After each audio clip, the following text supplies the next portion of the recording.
Welcome to the Good.Enough.Shrink podcast. We are your hosts. I am Jenna Chang, a child, adolescent, and adult psychiatrist practicing here in Los Angeles, California. And I'm Dr. Patrick Kelly. I am also a child, adolescent, and adult psychiatrist practicing in the Los Angeles area. We are on a mission to demystify child psychiatry and have conversations surrounding difficult topics on youth and adult mental health, but not without a little play along the way.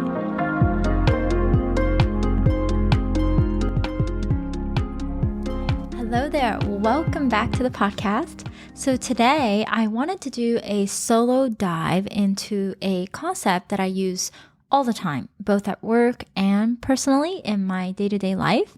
And that is how to communicate better in an argument or disagreement when you're at your worst. And I'm focused here more on adults, but these concepts can also be used for kids, especially teenagers with lots and lots of feelings. So we all have these moments, right? We are frustrated, we're tired, we had a long day, and your spouse or your kid or your friend says something that disagrees with you. And we're shocked by how much we're on completely different pages. Why is my partner unappreciative of what I do? Why is my child having a full-blown tantrum over a popsicle? He just had one 30 minutes ago. Or why is my mother so overbearing? Why is my coworker ratting me out? And why is my boss humiliating in front of everybody? Isn't it obvious what the problem is? Why can't the other person see what I'm seeing? So in these moments of not feeling well and having to deal with a situation that very much disagrees with you and it makes you upset, how do we effectively communicate what we're feeling and what we need? I'm going to dial back because we need context here. People have been fighting and arguing for as long as humans have been alive as a species. There is no conceivable world in which two human beings spending a lot of time together do not butt heads. We're constantly immersed in conflict. In fact, we grow in conflict. So how do we get anything done? Well, we mostly avoid, or we hold it in until we can't, and then we confront dramatically. Or if you're skillful, you deflect. And you deflect and you deflect, and you can do this for a while, and it works until it doesn't. That's kind of my motto these days. It works until it doesn't. Over the years, we have opened up the conversation surrounding mental health and emotions and feelings a lot, especially after the COVID pandemic hit. The social isolation really forced us to reflect on ourselves, or not, and drench ourselves in drugs, alcohol, food, video games, shopping, a whole lot of escapism. But I think whenever there is a major shift in how the world views things, you have a huge range of reactions, both positive and negative. Talking about mental health, some people, those of us who might be more affect-seeking or emotionally attuned, were all for it. We felt validated, we felt heard, and it calmed us down enough to go and tackle the things we needed to do. On the other hand, we felt that it was unnecessary. We scoffed at the absurdity of why you talk about painful emotions and experiences willingly. Why would you sulk in your misery? Why would you victimize yourself? Go and do something more productive, right? So when your immediate reaction is that intense, you have to always pause and think, what just happened? What made you shut down? What made you shut something down? What made you get so mad and upset over something? So let's get down a little further into the brain to uncover why we react this way. So there are numerous research studies that I won't really get into that have shown that we operate on something called the triple network model. Now, this is still under a lot of ongoing research, but bear with me because we don't have 10 years to wait for research to prove something and tell us what to do. We talk to our spouses every single day. So the triple network model describes 3 operating systems in the brain working together to generate our thoughts, feelings, and actions. These are functional networks bound by anatomical structures and neural connections. So they are fluid and they can change depending on what's being activated, but generally they involve certain anatomical structures and certain connections. The first of these is called the default mode network. This involves the medial prefrontal cortex and the posterior cingulate. This is active when you're relaxed and self-monitoring. This is your intrinsic self when you're daydreaming or reminiscing, online shopping, future planning. It's a network that helps you make sense of the world, integrating external information internally to form rich contextual models of situations in your life. So this is basically the network that generates your sense of self. The second is called the Frontoparietal Network, which involves the dorsolateral prefrontal cortex, one of my favorites, and the anterior and inferior parietal lobes. This network helps you focus on a task or cognitively exert yourself. So it helps us complete tasks and work in a rapid, flexible, goal-driven manner.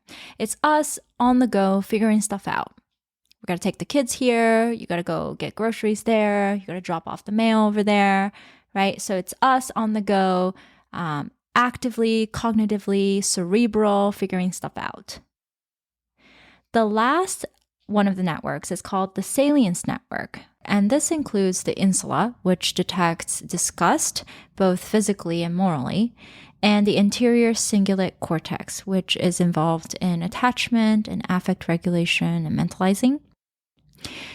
The Salience Network manages to switch between the default mode network and the frontoparietal network. So it manages between concentrating on the sense of self or inner world and using directed attention to complete tasks in the external world, depending on what the most salient stimuli are.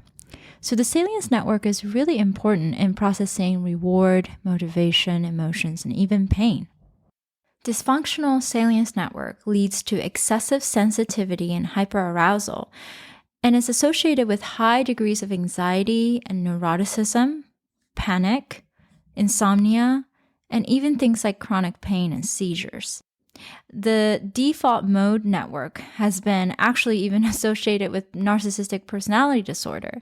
That kind of makes sense because if your default mode network is abnormal and you're constantly tuning into your sense of self, you would have excessive concentration on yourself. So all that is to say that the triple network model, including the default mode network, the frontoparietal network, and the Salience network, this suggests a characteristic that's etiological, meaning it's a source cause across multiple disciplines in psychiatric, neurological, physical conditions. It's transdiagnostic and it joins all these conditions together. And it explains a lot of things. And that's why it's so exciting. It explains why migraines are so highly associated with sexual abuse history, or how chronic pain is highly associated with trauma and depression. Because when your mind is unable to switch properly between the relaxed self and the task-oriented self, you can't prioritize, you can't figure out what is most salient and important to do right now. So maybe your body's pain perception is all messed up. Maybe you lose sight of who you are as a person. Maybe you become obsessive about something and can't stop, even if you know it's bad for you. Okay, so how do we use this information to communicate with people? The basic idea is that when we talk to someone, you have to allow the Salience Network to function properly in both you and the other person. That is, that you and the other person are both secure in the existence of yourselves and open to new ideas in which you must exercise cognitive restraint. In other words, you and them both have to be calm and open-minded. But how exactly do we do this? The short answer to this is, in the title, validation, but we're going to take this step by step. First, check in with yourself. Are you at a place where you can hold someone else's agitated emotions? If not, step away from that environment to collect yourself. And in that process, if you can say, I need a moment, that is fantastic. But sometimes we can't even do that, right? So just walk away. Second, reduce external stimulation and activate something sensory. So this might look like going into a dark room, a quiet room, or going out for fresh air. taking deep breaths or squeezing something, touching something that feels nice, drinking cold water, or just simply closing your eyes and just observing what is happening in your body. This is such an important step to generate the embodied mind, which understands that there's a relationship between your external world and internal world, but that they are neither enmeshed or totally separate, right? This is back to the attachment theory language. Secure attachment means that you are able to mentalize, meaning your internal interpretation and external reality are neither equated nor decoupled. In CBT language, you have the cognitive distortions in your mind, right? And then those need to be examined and held against evidence in the external world. In DBT language, you are looking at basically not just your emotional mind nor your rational mind, but your wise mind that combines both. And also in acceptance and commitment therapy, you are utilizing your psychological flexibility to accept what is in front of you. And this starts with noticing sensations in your body when you have certain emotions. As some of you may know, this is part of mindfulness, like tension in your shoulders when you're angry or furrowing in your brows when you're upset. And this brings you back to your body, including the brain. The Salience Network is all of these different methods coming together. You're balancing your intrinsic self with the external world and figuring out what is most important. In this moment, do another check-in with yourself. Is this bringing up something from the past? Is this a sensitive topic? Is this part of your values or your belief system? Okay, third, now that you've hopefully calmed yourself down a little bit, which is really, really hard, right? Because when you're pissed off, you're just so pissed off. But try to remember who you are talking to. Is this person someone who is usually understanding? Has this person never been understanding? Is this someone you love but just has annoying tendencies? Is this someone you absolutely hate but just have to work with? Does this person even have the capacity to understand? Is it a child without the full development of the prefrontal cortex? Just give space for that person for a moment. Now, when you feel kind of ready, and I say kind of because nobody is ever ready to face a confrontation. When you feel kind of ready, go back. The very first thing to do when you go back to confront someone that you want to be with or work with or collaborate with is to validate them. There's no communication in a disagreement without validation. There's no boundary making without validation. There's no collaboration without validation. And there's a lot of misconceptions about validation, so I'll go into that here. Validation is not praise. It's not compliments. It's not flattery. Validation is simply reflecting on something that is true. So for example, if your child is crying, validation sounds like, this is so upsetting, you can't get your toy. If your partner is angry, validation sounds like, how you feel makes sense, or you're just so frustrated with me. In validation, we're not focused on the content of what's being said. We're instead focused on the process. You're containing that emotion within the space you two share. That is the process that you're engaging in. This is incredibly helpful in reactivating the Salience Network, balancing between the default mode network of your sense of self and the Frontoparietal Network of going and doing the things that you need to do, because it tells the other person it's okay to feel the way you feel and things aren't working, so let's figure out what to do next. Validation also doesn't have to be purely words. It can be joking back when the other person is using humor to pacify the situation, right? They can't face it right now. They got to use their defense, which is humor, and so you meet them where they're at. Or it's washing the dishes as you talk, knowing that your partner had a really long day. Or it's a firm touch on the shoulder because they are so dysregulated and there are no words to describe what just happened. All that is to say, you are safe here. I want to be in this moment with you and figure it out together. Validation is simply a shared moment, an observation of the truth of your reality together. This works with kids, adults, anybody and everybody. The shared moment is the root of connection you need to yield cooperation. As Dr. Becky says, who is the host of the Good Inside podcast, love her, but she says, there is no cooperation without connection. And that's so true. In order for someone to cooperate, they must feel connected with you. To feel connection, we must first validate each other's experiences so we feel safe. In my mind, there are 2 layers of validation. And I'm borrowing from emotionally focused therapy here, EFT, which is a wonderful, wonderful resource. I think if you're a psychotherapist or a psychiatrist, anybody who works in this field in whatever setting, I think it's helpful to learn these skills in EFT. But there is a superficial level of validation that logically calls out what is true. So maybe your partner worked a 14-hour shift. That's exhausting. So you say you're exhausted after your shift. Or maybe your child got an F on a test. So you say, failing a test just sucks. Or maybe your coworker found out she makes less money than you. And so you say, having to care about finances is so draining. You're validating at that superficial level.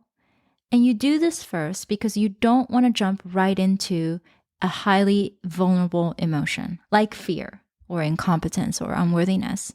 You can't just say, oh, you must be so scared or lost or hopeless, because then you risk infantilizing that person. If your rapport and your connection is not solid enough, you risk sounding condescending.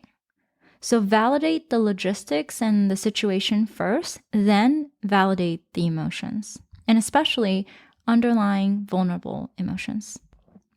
When you do this, when you validate someone, you can see its immediate effects. The shoulders soften, the eyebrows loosen, they stop holding their breath. That's such a big thing. People always hold their breaths when they're angry or upset. Once the baseline safety is established, because they felt heard, then they can finally hear you. And they can access their cognitive, logical, linguistic part of the brain. This is when you know that the Salience Network is working again, and the default mode network is reestablished to give you a sense of self that feels okay, and the Frontoparietal Network is activated to put you back in control. Now, once the validation calms the nervous system down, then you go in with the boundary. So that sounds like, to your partner, you've been working so hard, and I need you to hear my point of view. Or to your child, this is so awful, you can't play right now, and I won't let you skip dinner. Or, you always need answers, I get that, and I need you to be patient right now. This is the healthy exchange of information and feelings that every person who wants to get along with someone must do. Presenting a boundary is necessary for a healthy, dynamic relationship in all its flaws and strengths. So in order to do that, you have to first know yourself, what you can and cannot tolerate. Then you must validate that other person's experience because they're human too. You don't have to agree with it. You just have to validate the truth of what happened and how it makes them feel. Then place that boundary. Communicate calmly and thoughtfully about next steps, including compromise, alternatives, backup plans, sacrifice. If you try this, I think you might be surprised at how much the other side is willing to hear you. It's not the way that many of us grew up with, that's for sure. You do what you're told, right? But when you approach communication this way, you model for the other person and your child how to skillfully maneuver a conflict. And most importantly, share a moment that's real together. And that's what most of us are looking for, just something real. Okay, so that was a lot of rambling, but I hope you found something helpful in it. I really certainly enjoyed it. And so if you had any questions, comments, thoughts, please leave us a message. Otherwise, I will see you all in the next episode.